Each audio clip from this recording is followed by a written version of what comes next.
In today's video, I'm going to teach you how to play in practice range in Arc Raiders.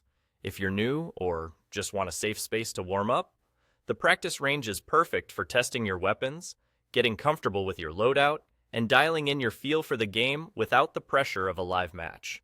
Start by launching Arc Raiders and logging in. From the main screen, look for the play option and select it. This takes you to the game's matchmaking area with a map or activity view. At the top of that map selection, you'll see an option labeled Practice Range. Click on that option to highlight it. When you select it, the game will prompt you to confirm that you want to enter the practice range. Go ahead and confirm. If you notice that the practice range option is grayed out or you can't select it, don't worry. This usually means it's locked. To unlock it, you'll need to play 4 games first. Simply complete 4 matches, then return to the play screen, and you should be able to select the practice range without any issue.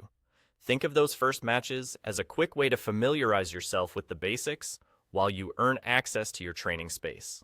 Once you've confirmed the practice range, you'll be taken to your loadout screen. This is where you decide what you want to practice. Equip the weapons and gear you're most interested in learning, or the setup you plan to use in your next matches. Taking a moment here pays off. Choose items you're unsure about, or combinations you want to compare. If you're testing recoil control or aiming, pick a primary you use often and a secondary that covers your weaker range, so you can get a balanced feel during practice. After your loadout is set, hit Ready Up. That's all you need to do to start the session. The practice range will load, and you can begin experimenting at your own pace. Use this time to get comfortable with weapon handling, reload timing, and switching between your tools. Focus on smooth, repeatable movements rather than rushing.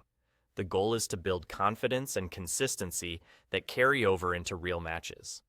To recap, open play, select practice range from the top of the map, confirm, equip your loadout, and ready up. If it's locked, play 4 games first and then come back. With that, you'll have a reliable training spot anytime you want to sharpen your skills. Enjoy your practice, and I'll see you in the next match.